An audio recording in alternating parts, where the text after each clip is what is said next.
Welcome to Restore the Glory podcast.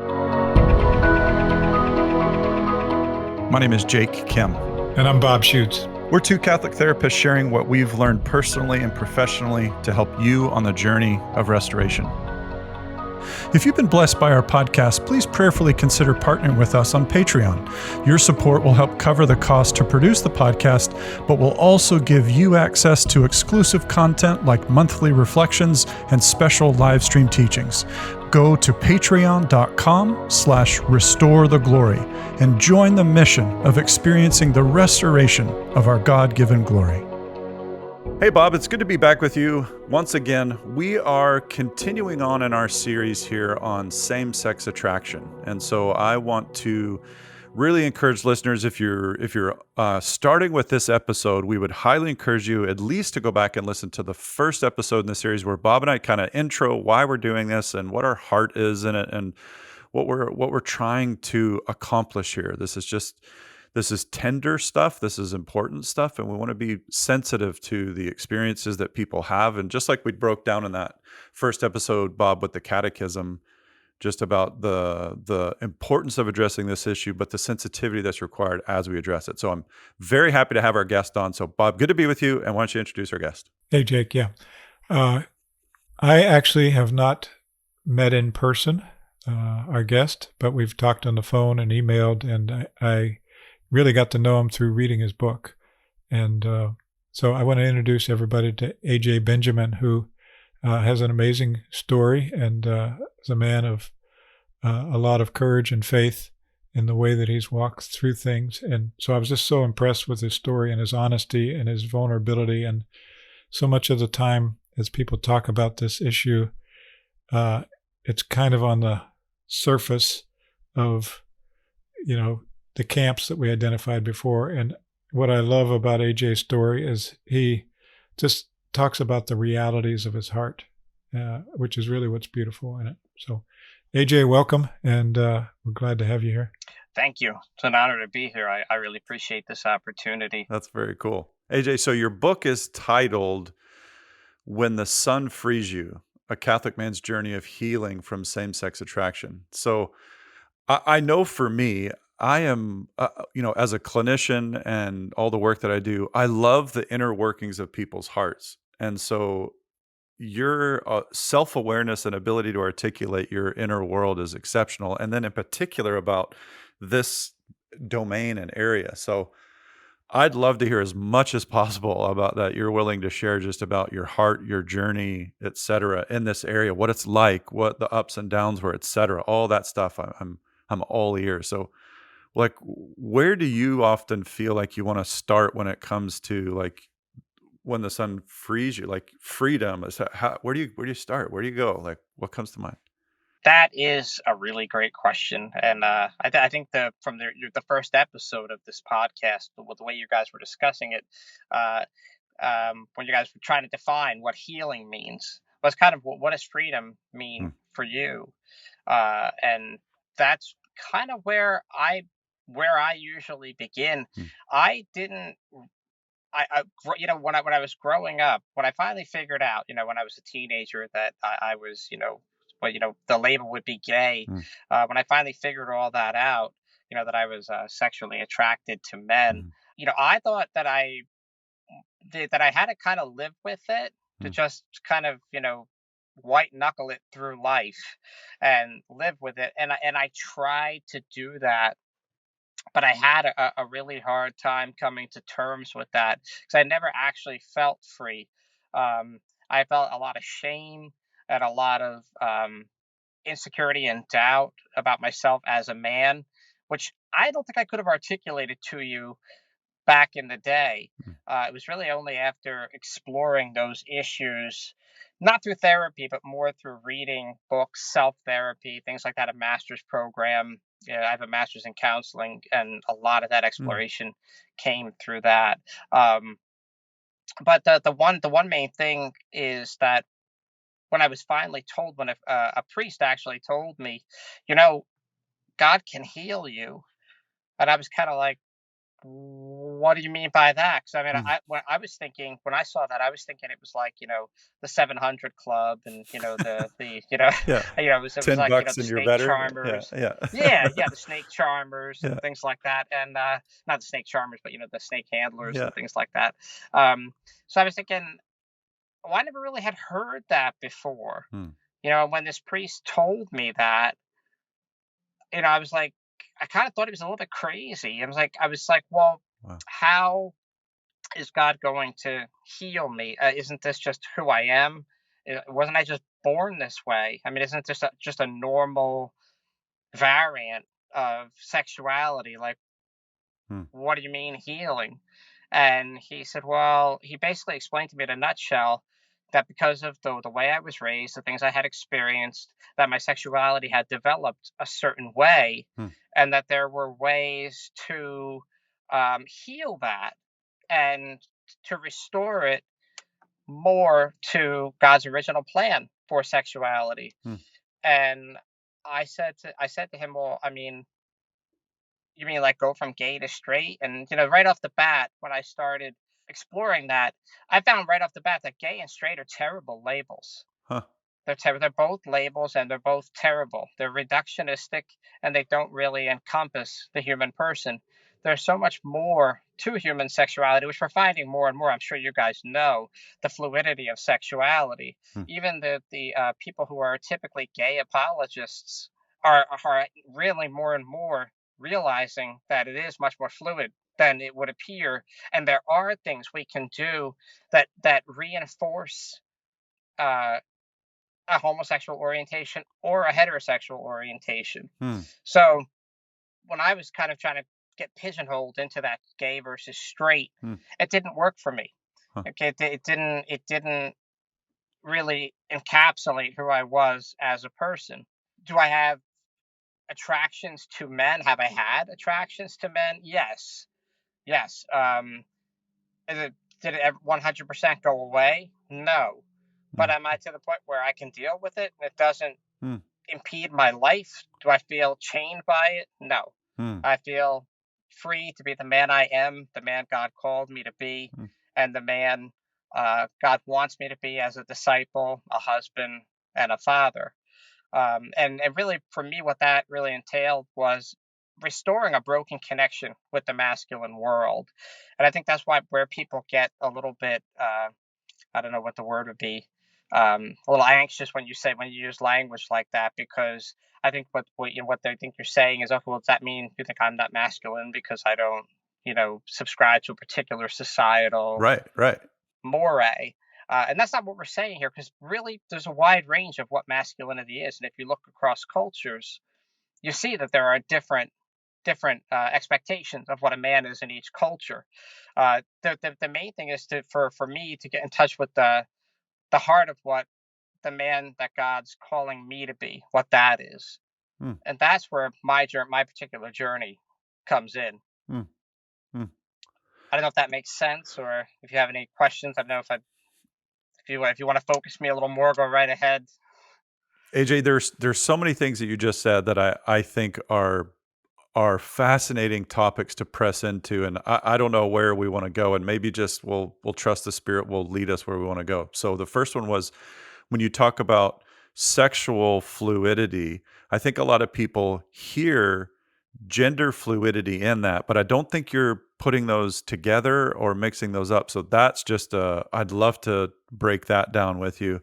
Another one that you were talking about was masculinity and the typical and the masculinity piece of same-sex attraction and all and your experience with that intrigued me. And the last one I'm really intrigued as well about the your description of gay and straight being reductionistic because that I'm quite ignorant in this world, and I will just admit it. I'm ignorant in this whole domain. I understand the healing process very well, but I had no idea that people considered those reductionistic phrases and terms. So, do any of those jump out at you, AJ, as something you want to continue talking about? Well, probably the simplest thing to talk about is probably the terms, and where I Okay. often talk about, where I often start actually is people ask me, do I consider myself ex-gay? I mean, that's another real hot Hmm. button topic is whether you Right. consider yourself ex-gay, because that has a whole different set of connotations and everything else. Right. And that's where I would talk about with the labels. The label gay is a social construct. It was never used before the end of the 19th century. There was Hmm. usually, when sex between men or affection between men was discussed, it was usually discussed in moral or philosophical terms, not in identification terms. So the idea Okay. of identifying oneself by one's sexual behavior is a relatively new phenomenon. In fact, if you Hmm. listen to any like musicals or you read any literature that was written before the 1950s, I'm thinking West Side Story. That was a Hmm. one that was just remade. When Maria sings the song "I Feel Pretty," she says, "What does she say? I feel pretty and witty and gay." Well, Yeah. she doesn't feel Hmm. gay one day and not the other. Um, Huh. or if you Huh. look at like some of the old Bing Crosby movies, they talk about feeling gay that day.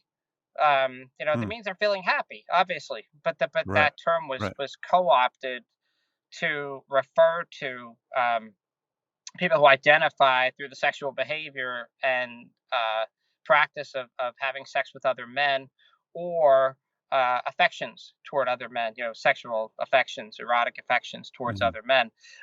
So it's become a label and a construct. Same thing with straight. That was not really something that was talked about before the end of the 19th century. Um, Hmm. so it was just assumed, as we would assume from a Judeo-Christian perspective, that that was God's plan. So the practice of identifying with a particular behavior is something that is new. Um, Hmm. so that's why when we say it's reductionistic, I didn't really coin that. I don't know if it's in the catechism per se. It's certainly implied. Um, Hmm. but if you look at like on the pastoral care of homosexual persons, that was written by Hmm. uh, Joseph Ratzinger, who later became Pope Benedict, he talked about not labeling people who have experienced a homosexual orientation as gay, as Hmm. LGBTQ. He talked about them as people who homosexual. The term he used back in the 80s was homosexual persons. Um, Hmm. or people with homosexual orientation, or experience homosexual orientation or homosexual desires or same sex desires. So the idea Hmm. of a label is one that I don't doesn't particularly resonate with me, either as gay or straight. I've even Hmm. heard people say, "Oh, are you in a mixed orientation marriage?" I'm like, "Well, no, I'm just in a marriage. My wife's got her issues, I have my issues, and we bring that to the table, and we work on that Yeah. together." For that reason, Hmm. I also, unless it's for convenience, don't identify as ex-gay either, because Huh. ex-gay again is another label based on the first labels. So I think Yes. when we're talking, John Paul II always taught to talk about the whole person, and Jesus Hmm. Christ always addressed the whole person. He never addressed people by their sins or their shortcomings or their areas that Hmm. they needed to grow in. Um, Hmm. so I don't know, does that answer your Wow. questions about label?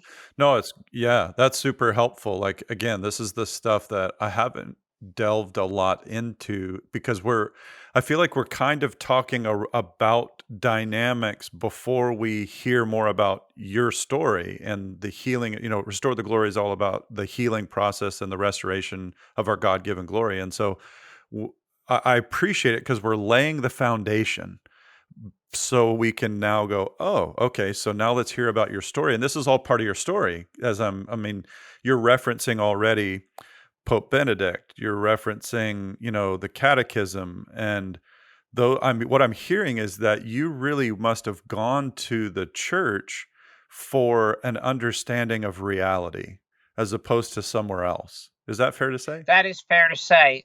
It's also fair to say that I didn't necessarily always like what the church taught, but I knew Fair it enough. was true. Um, Huh. I didn't, I still went with it, but I didn't always like what the church taught. But yeah, when I followed that, that's where it really led to more wholeness and integration for me. Um, Yeah. Because I would have gone with the, oh, I'm gay, and so I have to just, accept that about myself. Yeah. That nothing about that's going to change. It's immutable. Which I guess is the Right. next thing you wanted to discuss, fluidity, right? Yeah. Yeah. Sure. Sexual fluidity. Like, as far as sexual fluidity, if I said, if I may have misspoke. I was talking about what you said: gender fluidity and fluidity of orientation, of sexual orientation. Um, Hmm. Gender fluidity is refers to, as I understand it, uh, this idea of whether or not we feel like we fit more or less. Well, gender itself is a social construct. Before, it used to just be sex; it was male or female. Then we started talking about Hmm. gender, which is the roles that a particular society expects. Gender roles of the society, what a particular Hmm. society expects of its men and women. So then you started getting into a whole other thing there. And for people who are struggling with their gender identity, it's the people who struggle with fitting into the norms of a particular society, where they feel like maybe Hmm. they're more aligned with the norms that are typically assigned to females. Um, Okay. and that changes a lot in life. You see that with teenagers. You see that a lot now with teenagers, unfortunately, because Hmm. it's actually encouraged, to Hmm. explore that area, and some of that is on the normal side. People do it all the time. Teenagers change their hair, they change their friends, they change a whole bunch of different things about themselves. It's kind of the task of adolescence, is identity exploration and identity formation. So that of itself is not necessarily a bad thing. Where it, I think, becomes a little bit dangerous is when we start to say, well, if you feel that way, then maybe you were born the wrong gender. Well, no, no, no, no, no, no. We're exploring. Maybe we don't fit Hmm. what the real I think crux of the matter is, you feel that you don't fit the particular prescribed roles of the gender for Hmm. your particular society, Hmm. or you feel as if you would have been better off born a different gender. And some of those Hmm. feel, there's a wide range of that. Some people feel that more strongly than others. But the fluidity aspect comes into it from the perspective that in life we can sometimes go back and forth, vacillate back and forth. Sometimes we feel more like a man than other times, or we feel more like a woman than other times. I'm sure we can all say we've felt that at one point or another. For people who have gender identity disorders, I don't know if you can even call it that anymore. I don't know if that's allowed anymore in the literature, but the people who have Hmm. gender identity disorders are the people for whom this is a true struggle, not just a momentary passing thing. Same thing with people who are attracted to people of their own sex. I'm sure most of us, most men and women who are honest, will say that they've probably been attracted to a man, to somebody of the same sex at one point or another, for whatever reason during life. It's kind of Hmm. on the normal. You know what looks good. You like something about someone. You feel drawn to that person. We talk about man crushes. A lot of it, where it's very socially acceptable, is in athletics. Oh, I got a man crush on this particular athlete, and Hmm. he's just so great, Hmm. and blah blah blah. And you could talk Hmm. about how wonderful this guy is, and nobody bats an eyelash, because that's a socially acceptable way to do it. Um, Hmm. and so the fluidity part comes in from that. People have tried to put forth the idea that we're, quote, born this way, that if we are attracted to people of our same sex, that we must be gay, that that's what we're supposed to be, that we're not going to be Hmm. happy unless we embrace that and we express ourselves sexually that way. More and more, the research is saying, well, no, not necessarily. There is a lot of ebb and flow in life. For some people, it comes and goes. For other people, it may not come and go so quickly, and that those the either the sexual orientation may be more persistent over time, or the gender identity issues may be more persistent over time. But the main point is that in the research that's being done, there is fluidity. So if there is fluidity, then that also means that there is validity in exploring the possibility of orientation change and of healing.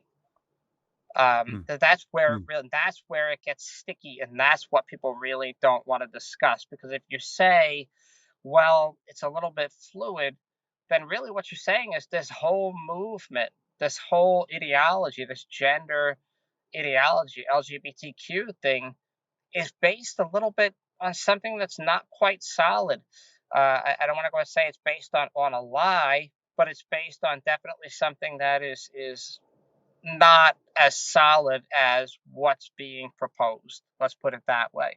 AJ, one of the things I really enjoyed in your book was your honesty and the vulnerability that you shared. And as I have worked and walked with all kind of different people in different circumstances, your process of healing really resonated with what I've seen and observed. And so I just want to share a little bit about just the awareness of the woundedness and how that came about, and just as you explored that and what brought healing. I know that you've written it in detail, but if you can just kind of in broad strokes lay that out.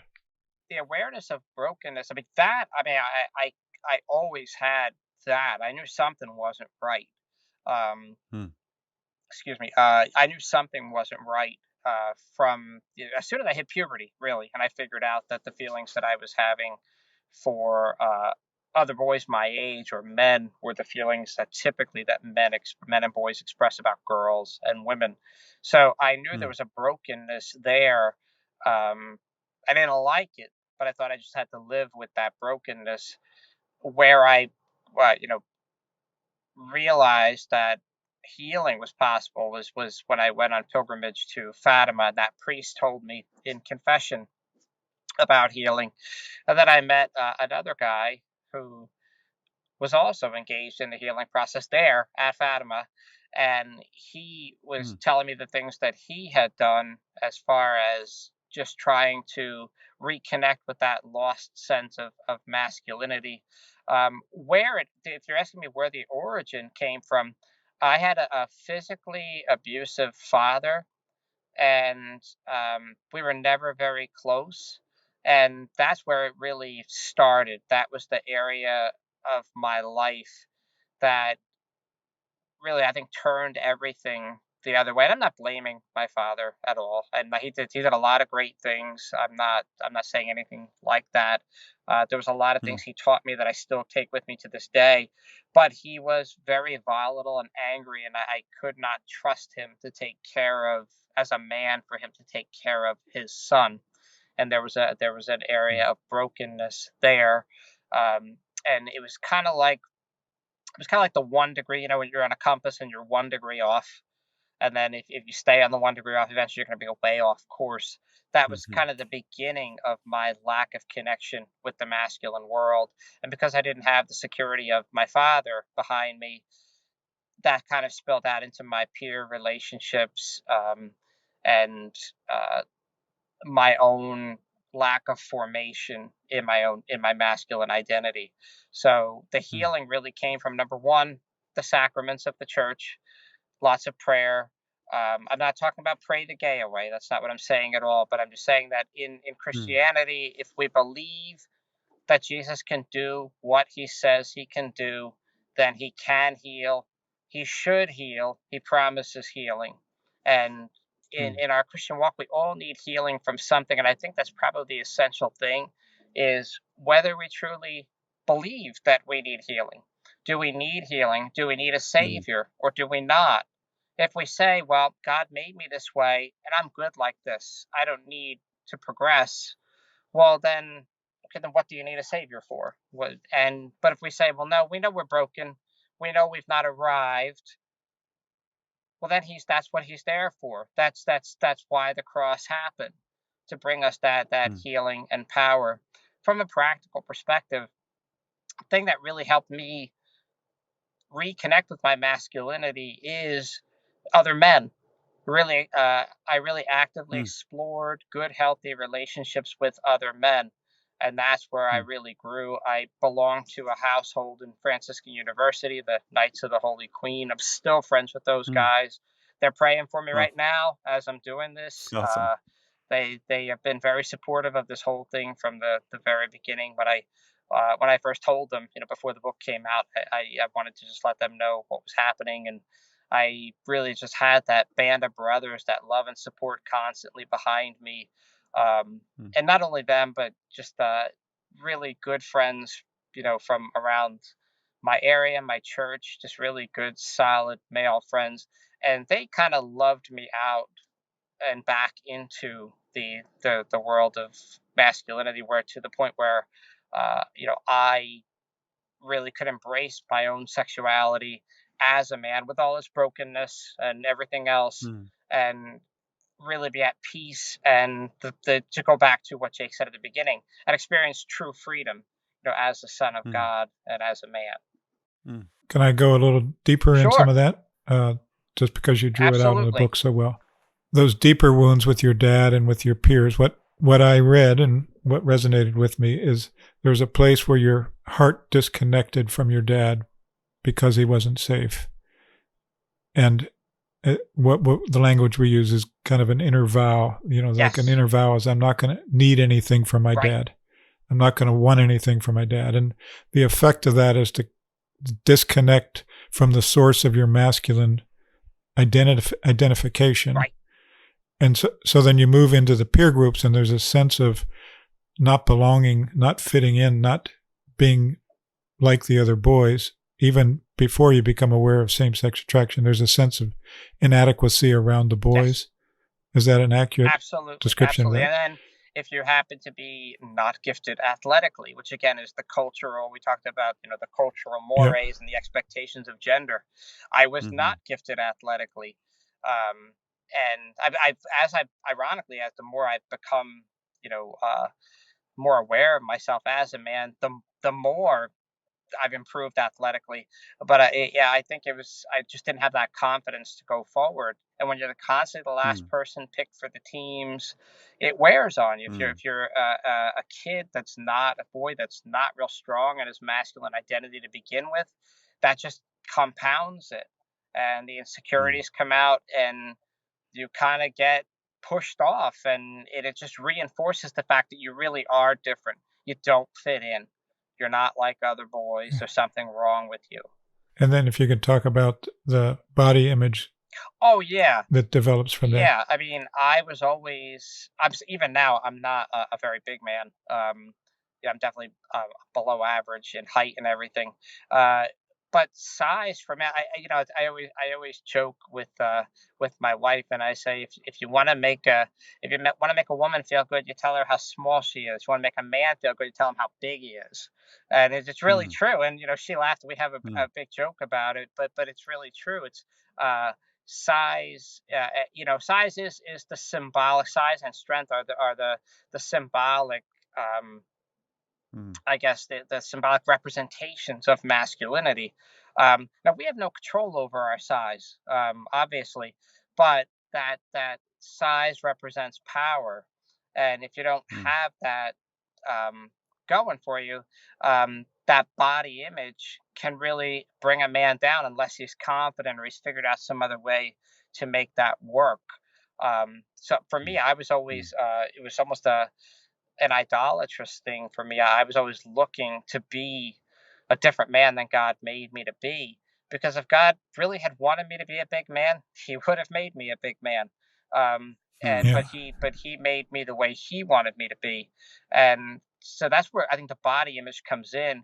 We might not have the perfect body. We might not be the best looking. We might not have what the society, would consider to be the ideal body image. So where that came in for me was I always thought my body looked more like a woman's body than a man's body. So that reinforced that disconnect from the masculine world. Is that what you're asking, Bob? Yeah. And can you then make the connection between all three of those things, the disconnection from your dad, the not fitting in with the peers, and the body image to same-sex attraction? What's the link that you discovered? Oh, okay. That's a good question. The link is that all of those things together made me desire that perceived lack of masculinity in myself in other men. So I would look for these, hyper masculine men and sort of lust after that, wanting that for myself, somehow that would infuse me with a sense of masculinity that I wasn't feeling. Is that the connection you were Mm. looking for? Yep. Yep. Yeah, thank you for that. That's a great question. I didn't draw all that together. So, yes, absolutely. Yeah, AJ, this feels very vulnerable, and maybe we won't keep this in, but uh, I'll go with it. I'm genuinely trying to, like, whenever I'm accompanying someone doing therapy with someone, and a critically important thing, at least for me, and I would possibly argue in all of therapy, and the three of Bob retired, but the AJ, you and I are therapists, so one of the things that I'm always trying to do is understand the inner world of the person I'm working with. And when you're describing that inner world of longing for the masculine, I'm right there with you. I loved how you said, like, I have a man crush on the athlete and that's considered normal. And I hear that and go, I know exactly what you mean. I've been in many rooms before and felt totally inadequate around other men. The shame around masculinity, desiring to be more of a man, et cetera, et cetera. And that's a whole conversation. But what I wonder if you would be willing to explain from your experiences, why does that become sexualized? Oh, no, Like what? yeah, well, that's a terrific question. Terrific question. Absolutely. Um, I mean, I can't tell you why it becomes sexualized per se, but I could maybe tell you about how it becomes sexualized. Yeah, Um, yeah, yeah. yeah, and when I first wrote this book, I gave it to a number of friends to read, most of Hmm. whom did not have same sex attraction, and the feedback I got back was, "Why are you marketing this as a book about same sex attraction? Why don't you just put it out there as a book about healing?" And I said, "You know what?" I tried that, and the publishers didn't want to go that route at the moment. And it's Mm. funny, I was looking at a transmittal copy of it that I was going to submit to them, and I actually did change Hmm. that. I changed the way it was written. I said just a Catholic man's journey of sexual healing, um, and one of the things he said is what you said, that there's a lot of things in there that would resonate with a lot of men. The feeling of Hmm. insecurity around Hmm. certain men. Um, I'm trying to think. I'm thinking how to answer, but why does it become sexualized? I would say because men are by their nature sexually driven. Um, and this came, always comes home when we do natural family planning. Those of us who do natural family planning know that there's a few days of the month when a Hmm. woman is ovulating and she is all about her husband. And Hmm. so, my wife and I joke about that, and she said, I always say, I could just tell, I could just tell that, she looks at me so lovingly and is so Hmm. into me during those times. And I could just tell, I could just figure out what the time of the month is, when she's Yes. fertile. Yes. She'll tell me sometimes, like, "Oh, it's so difficult. It's difficult to, because when if you're not Mm. not actively trying to conceive, it's difficult not Yes. to want to come together and consummate that. God Yes. made us that way." So I said to her, "Well, welcome to a man's world, honey. This is the way we are 365 days a year. It's We're very driven true. that way. That God made us Yes. that way. He wants to make sure that the Mm. population continues. He's the Lord of life. He loves life." Mm. And Yeah. so I think why it is sexualized for a man is because a man's sexuality is so powerful, and so all encompassing, that I think that's just the natural way Mm. that it Mhm. happens. If there's an insecurity, we tend to sexualize it because men tend to sexualize a lot of things. Think about, uh, I mean, just for lack of a better thing, think of a bunch of men get together, even if it's good, clean talk. How often do we talk about our bodies, Hmm. penises, things like that? How often Yeah. does that come up with a man versus with a group of men, even good, holy Christian men, nothing dirty, nothing, Yeah. Yeah. nothing um, scandalous or anything, but we talk about that because that's the way we're wired. We're wired Hmm.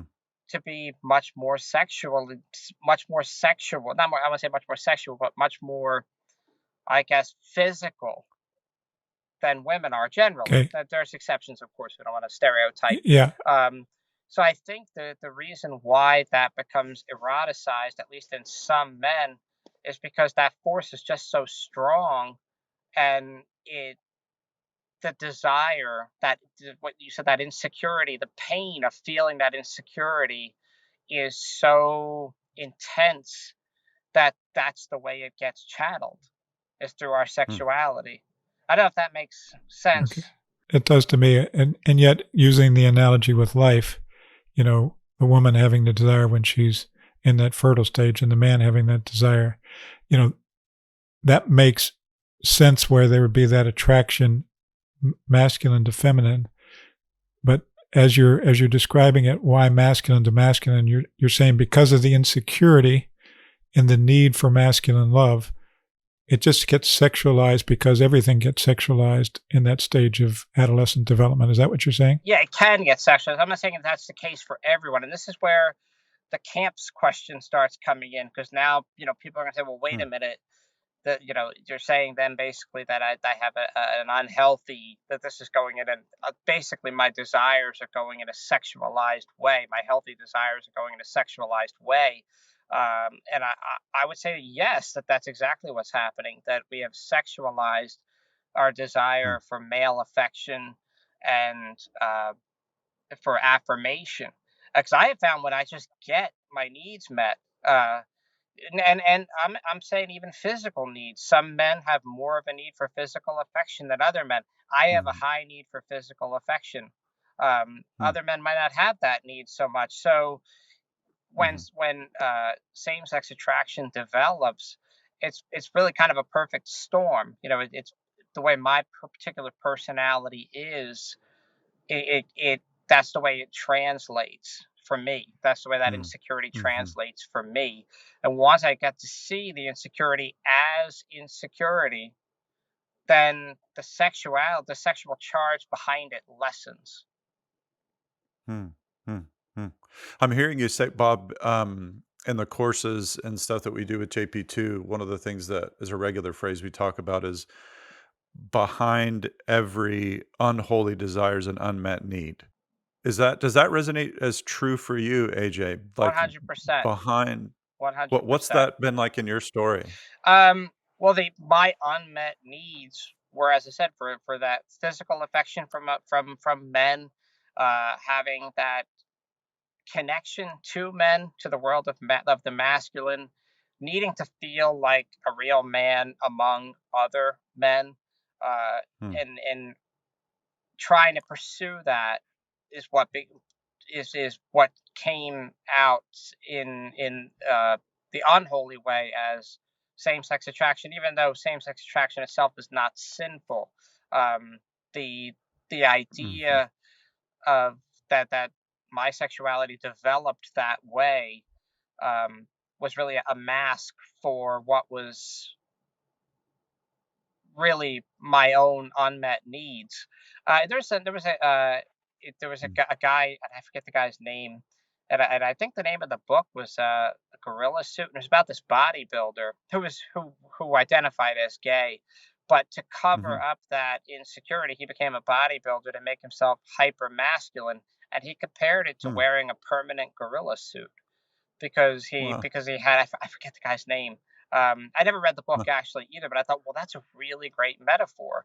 We put on this Huh. gorilla suit to mask our own insecurities, but ultimately the suit doesn't work because it doesn't fix what's actually missing and what we're looking for inside. Mm. And Mm. ultimately, that Mm. healing we're talking about, you and I were talking about getting it through friendships and everything else. But ultimately, when we really get right down to it, the only person that's going to give you that healing is Jesus Christ. I mean, you're Mm, not going to get it. We're not going to get it from anybody else. We can get it partially, and we should. I mean, that's why He put us mm, here to be in communion with each other. But that's really where the main healing is coming from. He is the healer. He's the divine physician, and He is the quintessential man. So if we're looking, at mm, for any sort of healing and any sort of reference point of masculinity, it's Jesus Christ. mm, mm, mm, So, AJ, what does that mean for you in your healing process at a practical level? How did you experience that relationship with him in a way that healed those deeper wounds that you described? What was the process? Well, the process was in looking at Jesus as a man, as Jesus as presented in the Gospels, and as a personal savior, as the ideal of mm, masculinity, and the yardstick through which everything else is measured and everyone else is measured. And in so much mm, as we are like Christ, we are more of a man. If you look at Christ, the Gospels do an amazing job in presenting him in a way that crosses cultures, because I mean he obviously was mhm, a man of a very specific culture, and there are the Hebraisms and the cultural um, mhm, contexts of the Gospels, which certainly that makes him even more human. But somehow the Gospels still portray him as somehow above that and able to mm, reach all men of all cultures. And he's alike in all things except sin. So when he says that he knows who we are, he really means it.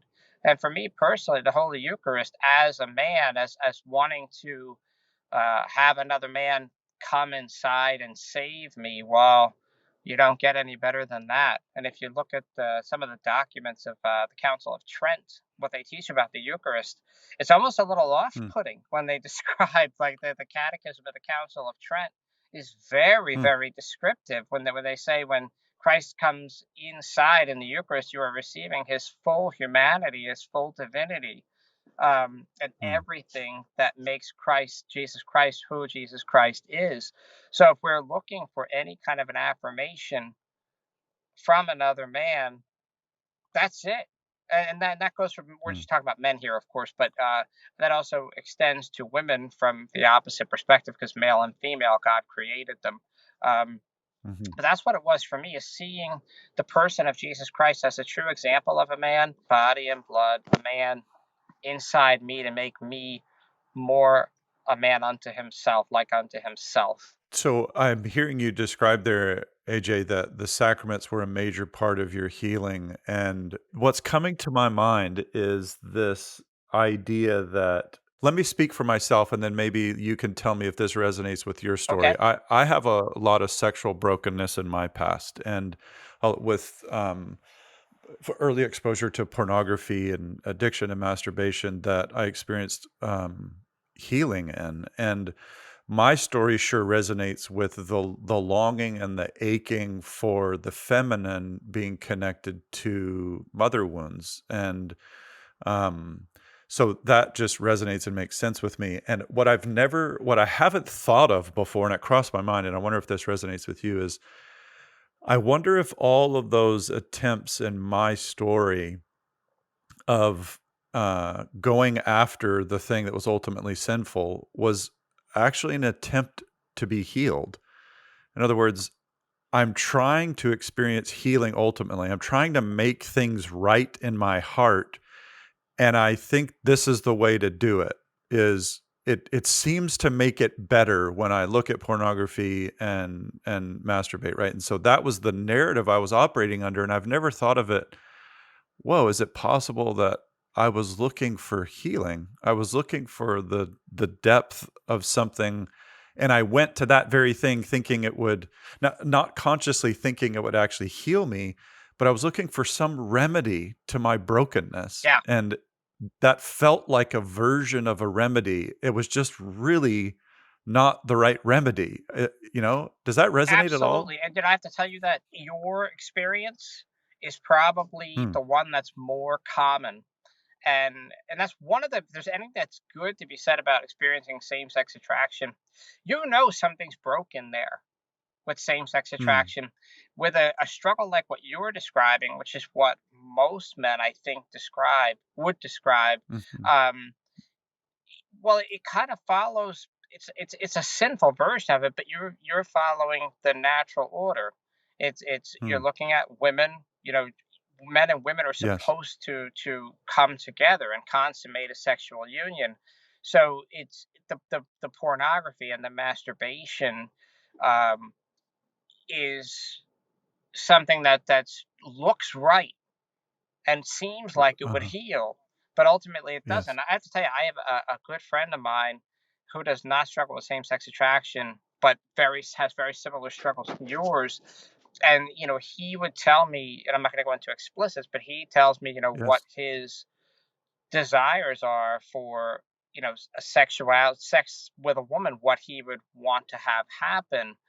And when he explained it to me, he had his own insight into it.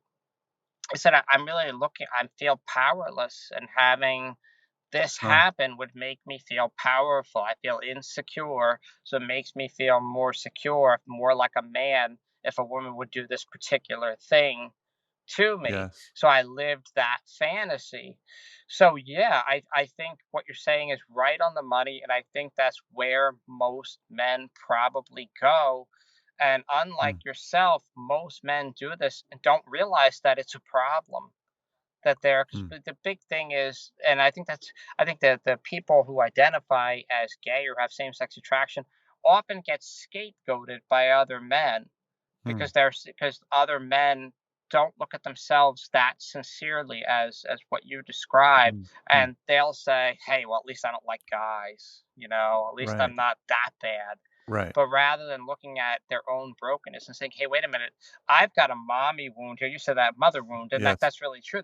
We're talking a lot about father wounds, Yeah. and I have mommy wounds as well. The father wounds for me were much deeper. Yes. Um, but once I got through those, I mean, it was through my marriage that I actually worked on the mommy wounds, which weren't sexualized for me, because my Huh. daddy wounds were the ones that got sexualized.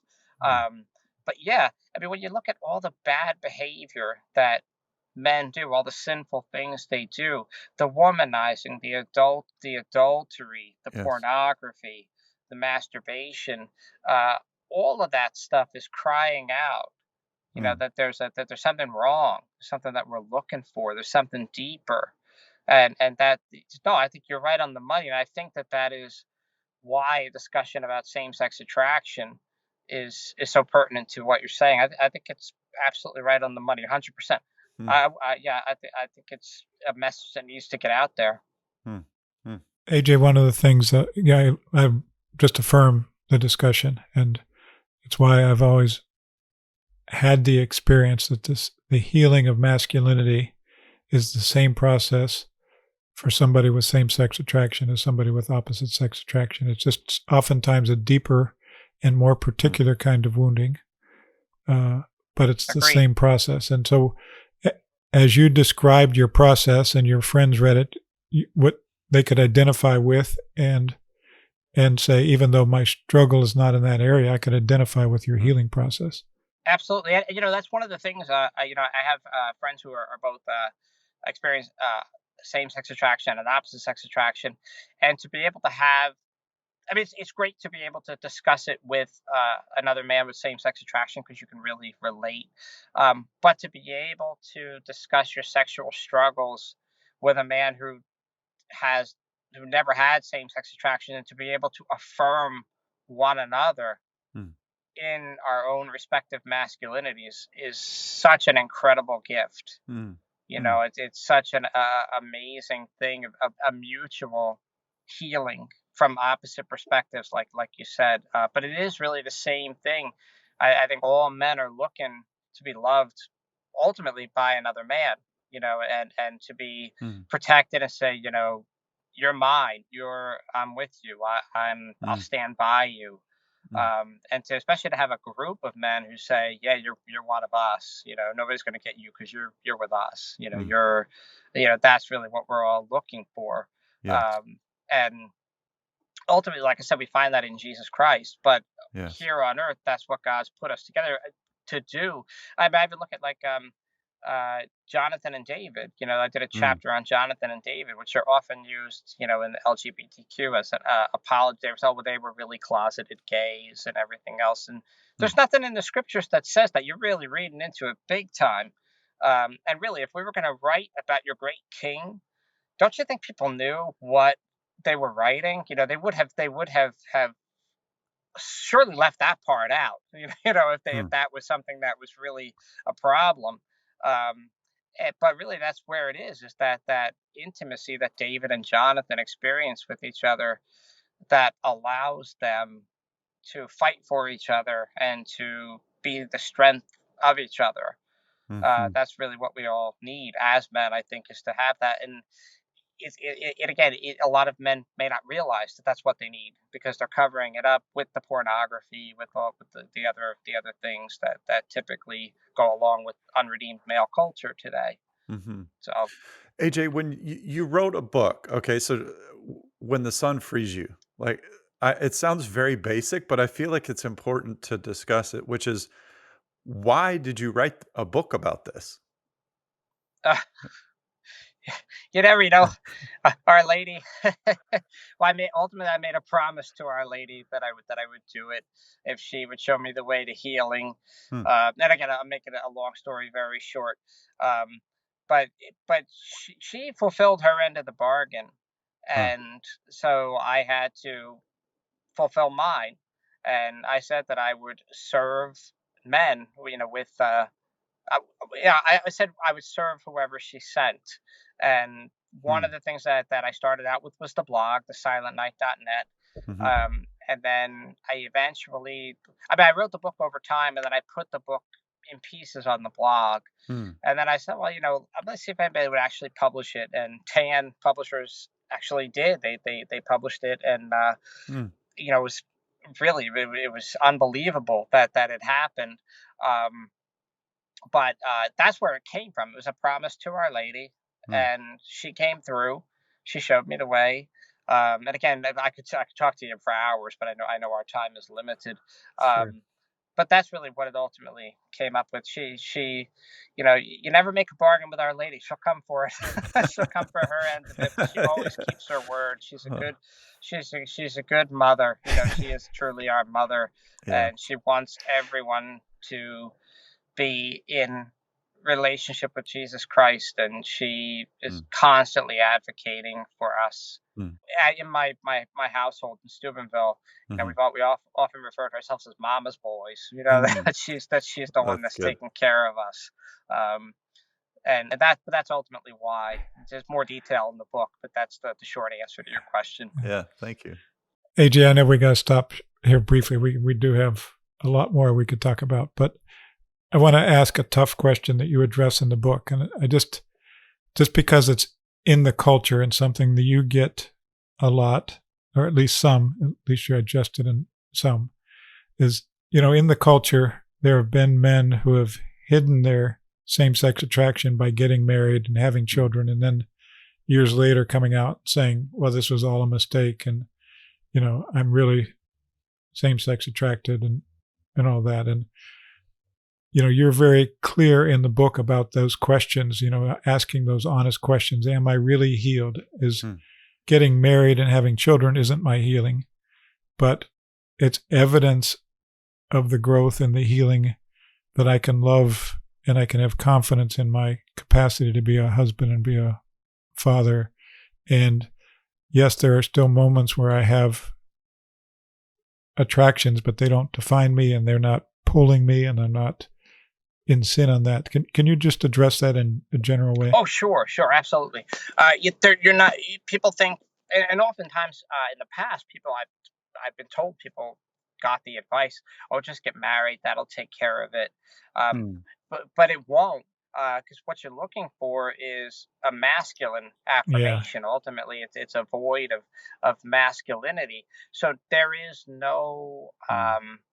there's a woman cannot give that because she doesn't have that to give.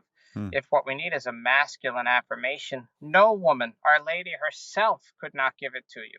Hmm. Even the most perfect woman in the world couldn't give it to you. It is something that needs to be found within, with the help of Jesus Christ and through other men. And I one of the things that I told my wife from the beginning, she knew before we were married about the same sex attraction. Hmm. I said one of the things I will always need is to be around a lot of men to make sure that I have the support and the affirmation Hmm. of other men. Um, and that's really the key, is making sure you don't lose that connection to your masculine self, and the way to keep that is through good, healthy friendships with other men.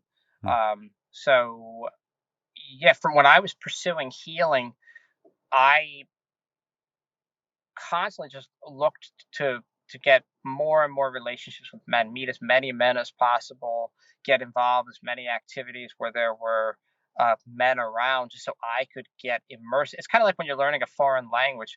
If you immerse yourself Hmm. in that language, you learn it faster. So I needed to immerse myself in the world of masculinity and men, even at the times when I didn't really like it all that much, or it wasn't what I connected with. I'd read the sports pages. I'm not a sports guy, but I would read the sports pages just so I knew what was happening. So if somebody said, "Oh, this particular team has this right," oh yeah, they are. They're doing well this year, and I Hmm. can honestly at least have something to say. Did I care? No, I didn't. But if I had that knowledge where I could say, um, like even now, I mean, I like some sports more than others. I'm not a baseball guy. Hmm. I think it's like watching paint dry. That's me, but I know some guys are really into baseball. I'd much rather watch football or something like that. But I Right. still make sure I know which teams are doing well and not doing well. So if the guys are baseball fans, you can have some sort of a connection. Hmm. Um, and although I'm not like the biggest football fan either, I do Hmm. watch the games. I have one of the jerseys. I've seen one of my guys is Nick Foles. He's one of talk about Yeah. man Yeah. crushes, just total Nick Foles, and totally Yeah. he Yeah. was just awesome. I mean, what an amazing guy. Hmm. But I have his jersey, so I wear that. It's like, oh, you're an Eagles fan, It's you make that connection right away, right off the bat. So it's little things like that, making sure that the connections are there, even when maybe that's not your I don't follow that stereotypical masculine interest. Hmm. If I at least know what other men are interested in, I can then make a better connection for myself. Hmm. Does that make sense? Hmm. Yeah, sure. Yeah, it sure does. AJ, I feel like in some ways there are so many areas that we could continue to talk about, and that might be the perfect spot to stop because your book is going to fill in those blanks for the people who want to hear, like, well, what does he think about this, or well, tell me more about that. And so I just want to highlight again to our listeners, When the Sun Frees You, A Catholic Man's Journey of Healing from Same-Sex Attraction, AJ Benjamin, and also AJ, your blog and website, thesilentnight.net, and night is KNIGHT, not like go to sleep at night. So the Right. silent night .net. You can go there and just read all kinds of cool stuff on there. I've really appreciated your website and blog, and I know Bob and I are so grateful that you have joined us and come on. And I just want to affirm you for the journey. Like, I mean, putting yourself out there and writing a book, and I imagine that it hasn't been all, applause for the book that you wrote. No. So yeah, I want to affirm you for sharing your story with boldness and letting people know about your journey of healing and restoration. And so thank you. Thanks for being on. And we're really grateful for you. And we would love to have you on again in the future to keep breaking things down and hearing your story. So thanks again. And listeners, again, you can find anything you want to know about AJ on his website, thesilentnight.net, or you can go and get his book, When the Sun Frees You. So thanks so much. And listeners, we will be coming back with you soon. And we hope that you continue on in the journey. And until next time, God bless you.